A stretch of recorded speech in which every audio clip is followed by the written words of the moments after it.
I didn't share this information with anyone because I was just so ashamed. Let's get caffeinated. Okay, I'm ready to spill the beans. I've been hiding a little secret from you because it's not something that people talk about a lot. It's not something that our society glorifies. And so I had a lot of, I think, shame around it, a lot of feeling like maybe I'm a failure, etc. How is this going to be perceived? And I had to deal with my own internal ego to process this move, to, share it with you. Just under a month ago, I decided to apply for a job. Now, if you don't know me, that's completely, great for you. But I've been a full-time entrepreneur for 3.5 years. And so going back to the job search is a bit of it's not a controversial move, but it's something that people don't normally talk about because it's kind of perceived as, well, you failed as an entrepreneur. So about a month ago, I applied for my first job and I'm in the process of job searching. I'm looking for my next career move. The reason for it is because I was reflecting on my life, on my professional life, etc. And I realized that I have not been happy for a while. It's been maybe a year or two where I have just been not satisfied, not fulfilled with what I'm doing on a day-to-day basis. And it has been great, don't get me wrong. And, I've generated income. I've built my professional skills. I've built so much experience. I've expanded my network. It has been amazing, but I've just been not happy for a while. And honestly, my husband was the one who pointed this out, and I was looking for ways to get back into happiness. So first, it was the realization of the fact that I'm not happy. I'm just not happy, and how do I get back to happiness? With that mindset, with that information on my mind, as I was going about my day-to-day stuff, and I was running some errands, and I was listening to a book called the 80-20 Principle. And it was for research for the book that I'm currently writing. And it was talking about a very interesting concept. I mean, it's not groundbreaking, but it led to an aha moment in my head. If you are unhappy right now, in whatever situation that you're in, stop trying to figure out what makes you unhappy and just try to go back to a place where you were happy.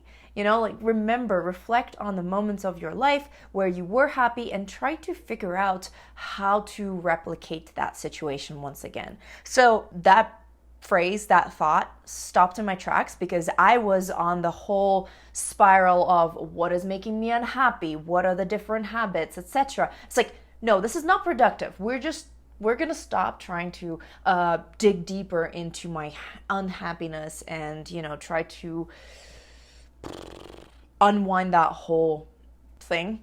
And we're going to look into what is going to make me happy. And I immediately, when I asked myself a question, and this is a question that I'm going to be asking all of my career coaching clients, because I think it was very powerful for me, and I'm sure it will be very powerful for a lot of people, which is think back, reflect on what made you the happiest in your career, in your professional life, if that's the kind of happiness that you're lacking.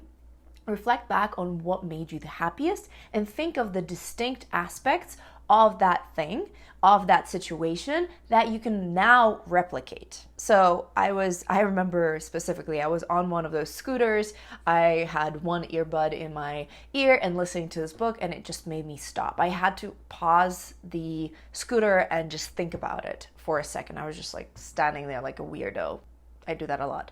But just standing there thinking about this, and my memories from my time at Google just came rushing by.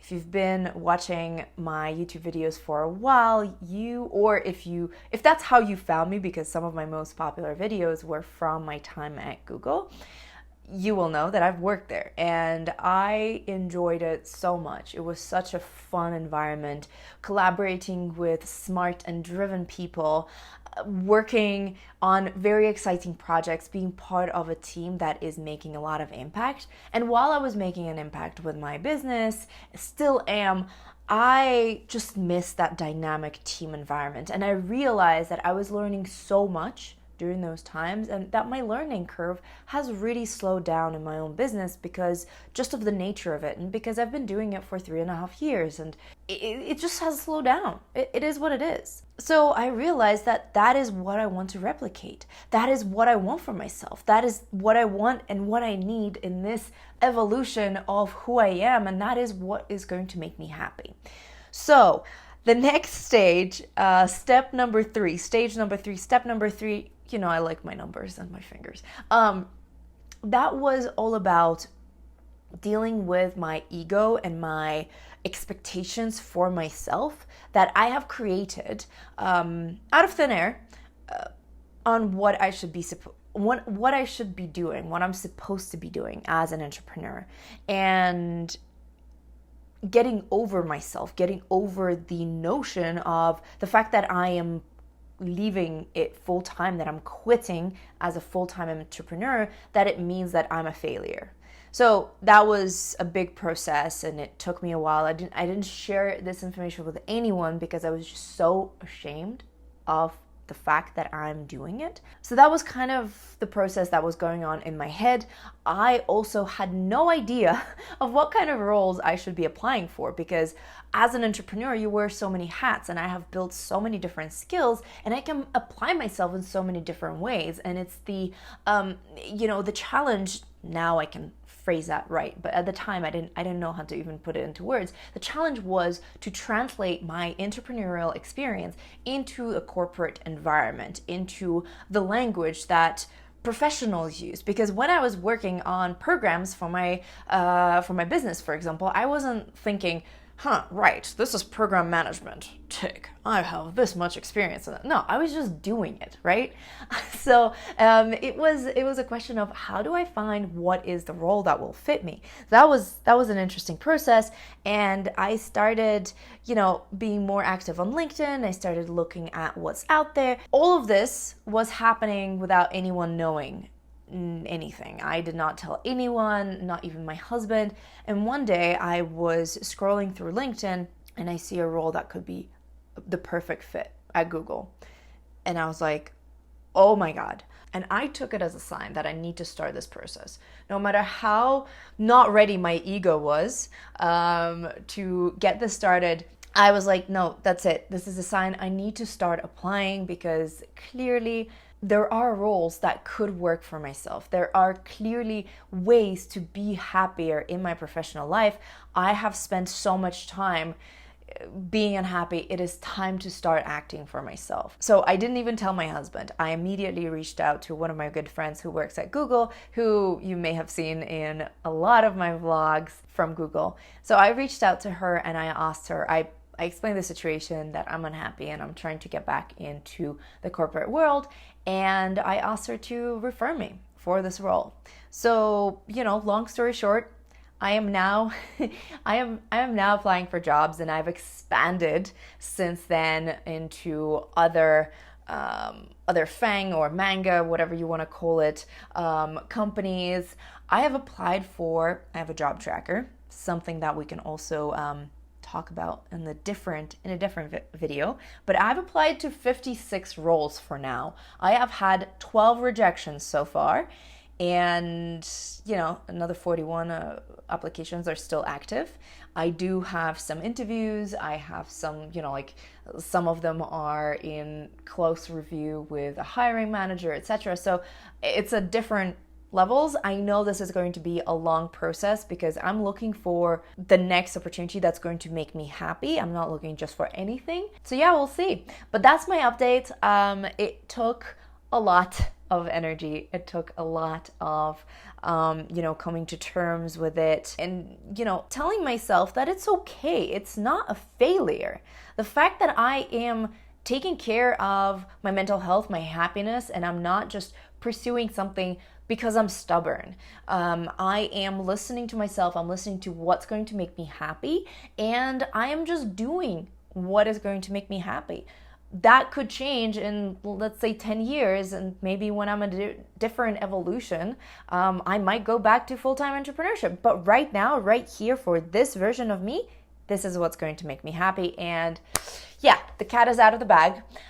what to expect for you. So like I said, quitting full-time entrepreneurship. However, I will still continue producing content. Quitting full-time entrepreneurship doesn't mean that I'm not passionate about the topics that I've been talking about before. It just means that I will be doing something else on a day-to-day, and this is going to take, a part-time seat. I will still continue working with my career coaching clients. If you're interested, link is in the description to learn more about my services.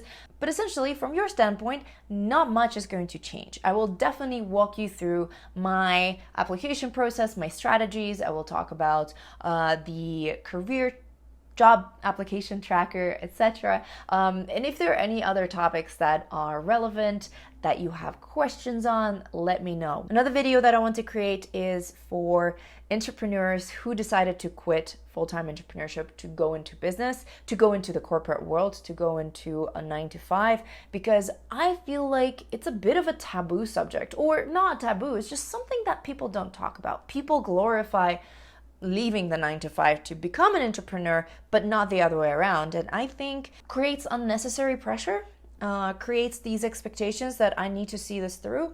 And I don't know, it was hard for me to leave full-time entrepreneurship and get over myself because of that perception, because nobody talks about it. So I want to create a video for people who are either thinking about that because it's going to make them happier, or just have gone through it because so many people have reached out to me when I shared these news in my newsletter. So I know a lot of people can relate. However, like I said, it's just not a topic that we talk about. And I think it's time to change that. Let's change that. Let's break that stereotype.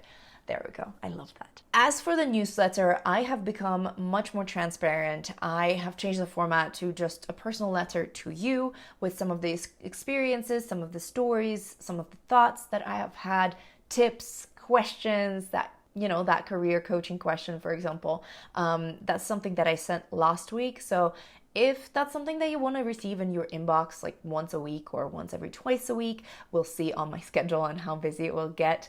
But yeah, if you want that in your inbox, the link is in the description, so go ahead and subscribe to it. Let me know in the comments if this is something that you have related to, if you are also searching for jobs, if you have any challenges searching for jobs. All of the, comments, whether this is something that you relate, or questions and challenges that you'd like me to create more content on, I'm listening. Let me know in the comments, because I would love to create content that solves your problems, that addresses those questions that you are facing, those challenges, etc. So yeah, comments, and give this video a like if you've related to this content, if you want more of this very unscripted, blah, story time kind of stuff, personal with me. All right, I've been talking for a while, and now it's time to batch film some more videos for you that will be coming in the next few weeks. So let me go change my t-shirt and start recording more content. Have a wonderful time of the day you're currently experiencing. I'll see you in the next one. Bye.